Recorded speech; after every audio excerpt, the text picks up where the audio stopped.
की अति महती कृपा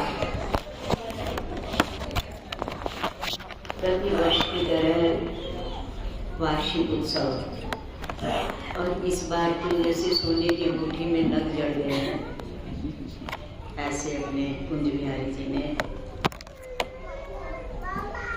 भक्तों की लीलाएं, भगवान की लीलाएं सुनाकर के दिखा करके, केवल सुनाकर ही नहीं, भागवत कथाओं में सुनाई जाती है लीलाएं और मंच पर दिखाई जाती है, करके दिखाई जाती है, दिखा रहे हैं।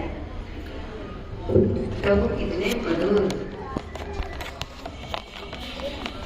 कितना अंदर प्यार भरा है भक्तों के, गोपियों के। 7 वर्ष के प्रभु और शायद ये बंसी लीला वगैरह तो 7 से पहले ही प्रभु ने दिखाई होगी, की होगी। अभिप्राय है कहने का, कोई भी प्रभु को अगर पाना चाहता है, उनकी पावन लीलाओं का गुणगान करे, श्रवण करे, दर्शन करे, तो प्रभु उनके हृदय में प्रकट हो जाते हैं, हो जाते हैं। हमारे ख्याल में कोई जो भी यहाँ उपस्थित है, 4 दिनों से आ रहे हैं, कई तो भाव से ही आ रहे हैं, कोई बुलाए से आ रहे हैं, कोई किसी के संग से आ रहे हैं कि चलो देख तो आओ, एक बार सुनो तो सही, खींचे चले आ रहे हैं। परंतु इस समय सबका मन भरपूर है ठाकुर के प्रेम में, भक्ति में, ये लीलाओं का दर्शन है।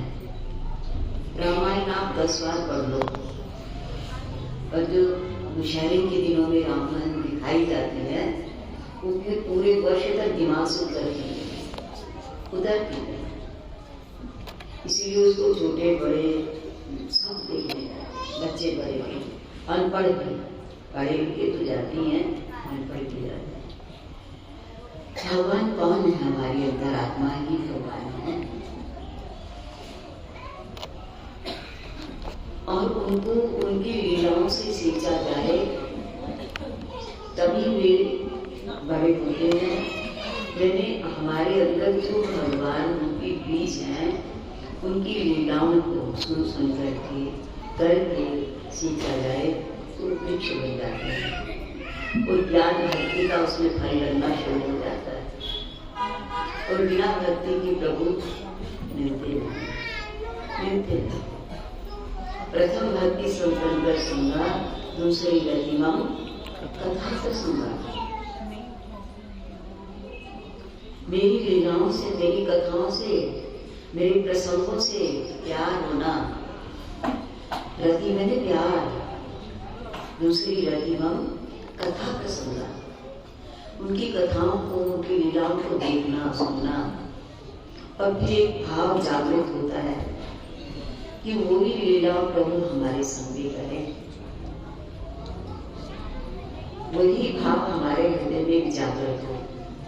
लीलाओं के सुनने से अंतःकरण निर्मल हो जाता है, और प्रभु दर्शन देना शुरू कर देते।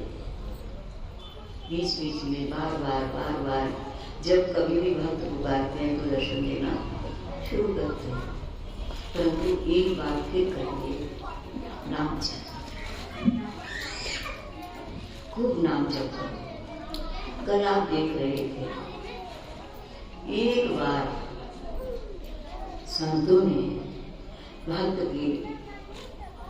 तो नहीं था, दृष्टि था वैसे तो, परंतु उसके गले में दुपट्टा बांध के कस के भी उसको एक नाम जाप करवा दिया। बोली एक बार तो राम कह दे, हमारा काम हो जाएगा। एक बार राम कह दे। हमें एक बात याद आई, एक संत के पास कोई शिष्य गया कि मुझे दीक्षा दे दो। उनका बेटा दे गया, आश्रम में रहो, सेवा करो। 1 साल बीता, 2 साल बीते, 3 साल बीते, 4 साल बीते, 12 साल बीत गए। 12 वर्ष के बाद उनका गुरु जी दीक्षा देनी है तो दे दो, नहीं तो मैं तो जाता। अब धैर्य मेरा टूट चुका है। उन्होंने नाम जप की दीक्षा दे दी 12 वर्ष के बाद। फिर उनका अच्छा जाओ तीर्थ भ्रमण कर आओ। गंगा स्नान का समय आया, वो तीर्थों पर गए भक्त जी। वहां देखा राम नाम की दीक्षा उनको मिली थी, परंतु वहां जितने भी लोग नहा रहे थे गंगा जी में, सब राम राम राम राम राम राम, सब राम राम कर रहे थे। तो उसको शंका हो गई कि गुरु जी ने मुझे ठग लिया, ये राम नाम तो सारे जानते हैं, ये तो सब बोल रहे हैं, क्या इन्होंने ऐसी सेवा की है? मेरे साथ ठगी हो गई, धोखा हो गया, मैं जाके गुरु जी से लड़ूंगा। जब ऐसी बात आई, आ गए, गुस्से में थे, जोश में थे कि आपने मेरे साथ धोखा किया। 12 वर्ष के बाद वो नाम बताया जो सब बोल रहे थे, गंगा जी में नहाते हुए, छोटे बड़े गरीब अमीर सब बोल रहे थे, राम राम राम राम कर रहे थे। उनका बेटा, तुम्हारे राम में और उनके नाम में बड़ा अंतर है। शब्द वही है, राम ही है शब्द तो, परंतु तुम्हारे अंदर से जो राम निकल रहा है ना, और उनके अंदर से जो राम निकल रहा है, उसमें बड़ा अंतर है, बड़ा फर्क है, बहुत भारी फर्क है। बोले नहीं नहीं, आप मिथ्या अपनी बात को छुपा रहे हो, आपने मेरे साथ धोखा किया। तो बार बार कहा कि आपने मेरे साथ धोखा किया, मेरे 12 वर्ष खराब कर दिए। गुरु जी ने उसकी परीक्षा लेने के लिए चाकू रखा था, उसके हाथ पे चाकू मारा, खून आ गया।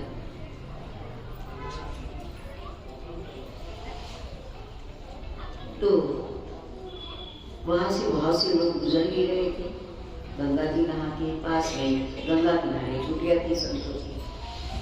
उनका बेटा रोने लगा, दुखी होने लगा। बोले इनसे बोलो जरा फूक मार दे, राम राम कह के फूक मार दे। सभी ने कहा चलो, तड़प रहा है, खून निकला हुआ है, फूक मार दे। राम राम फूक मारी, राम राम। किसी की फूक से खून बहता ही रहा, बंद ना हुआ। गुरु जी ने कहा बेटा अब तुम फूक मारो, राम राम। जैसे उसने राम राम कहा, फूक मारी, जख्म मर गया।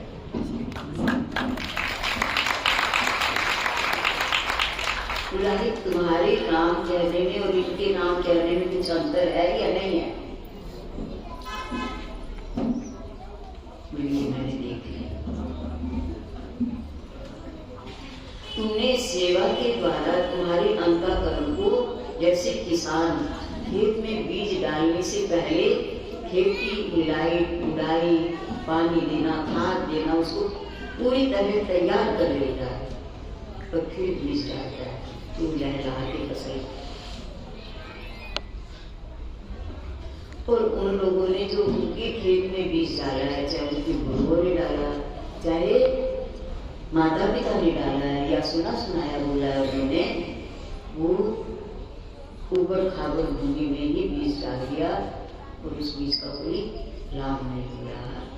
तो हमारा अभिप्राय कहने का है, खूब नाम जप करो। नाम जप करते करते कहते सिर पर परत निशान, रसीली आवत जाता। बार बार रस्सी को घुमाते रहोगे, खींचते रहोगे, घिसते रहोगे, घिसते रहोगे, तो शिला पत्थर पर भी निशान पड़ जाएगा। तो हमारा हृदय सबका पत्थर से ज्यादा कठोर तो नहीं है, इसलिए घबराना नहीं है। खूब जप करो, विश्वास रखो, श्रद्धा रखो, अपने मन में प्रभु के प्रति श्रद्धा और विश्वास, तो धीरे धीरे आपका वही नाम सिद्ध हो जाएगा और आपके संकट खत्म हो जाएंगे। द्रौपदी की तरह जब जहां पुकारोगे प्रभु आगे खड़े हो जाएंगे। और आपकी रक्षा करेंगे, आपको विजय दिलाएंगे, आपको दिव्य ज्ञान चक्षु देंगे, आपका रथ चलाएंगे, प्रहलाद की तरह आपकी रक्षा करेंगे। बोलो सच्चिदानंद भगवान की जय। तो इसलिए खूब नाम स्मरण करना है, अपने मंत्र के प्रति, अपने नाम के प्रति अश्रद्धा ना होए। भवानी शंकरो वंदे श्रद्धा विश्वास रूपिणो याभ्याम विना न पश्यन्ते सिद्ध स्वार्थस्तमीश्वर। हृदय में स्थित परमात्मा कब प्रकट होते हैं? जब श्रद्धा और विश्वास के साथ लगे रहो। एक क्लास का सर्टिफिकेट चाहिए, 1 साल 365 दिन पढ़ना पड़ता है, तो वो भी 8-8 घंटे 7-7 घंटे 5-6 घंटे स्कूलों में चला जाता है, फिर माता पिता लेके बैठ जाते हैं, फिर ट्यूशन वाला आ जाता है, फिर अकेले उसकी ट्राई करते हो, तब कहीं जाकर के एक क्लास का सर्टिफिकेट मिल पाता है।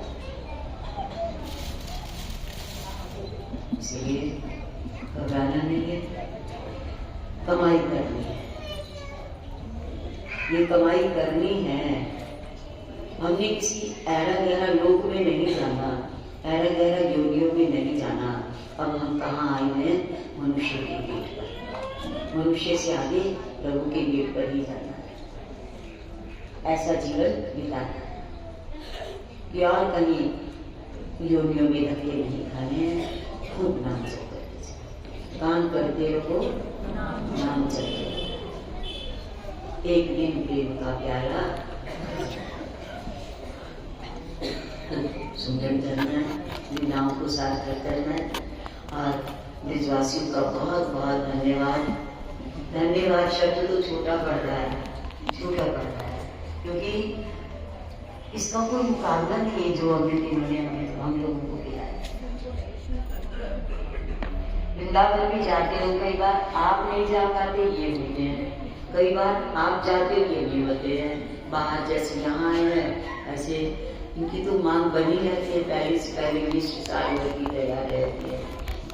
ये तो श्री महाराज जी का आशीर्वाद है, पावन आशीर्वाद। इनका और हमारा सबका सहयोग यहाँ हो गया। इन्होंने आपकी प्रार्थना स्वीकार कर ली कि चलो हम 4 दिन के लिए ही करनाल चलेंगे और वहाँ अपना लीला मंचन करेंगे। प्रभु की कृपा, ठाकुर जी की कृपा और ब्रजवासियों का, आने वाले वृंदा वालों का सबका धन्यवाद भी हृदय से। और फिर ये चाहेंगे कि फिर जीवन रहे हम लोगों का, बार बार इन्हीं लीलाओं को देखें, ना कि हमारे मन में लड़का आ जाए। सर्वे भवन्तु सुखिनः, सर्वे सन्तु निरामयाः, सर्वे भद्राणि पश्यन्तु मा कश्चित् दुःखभाग् भवेत्।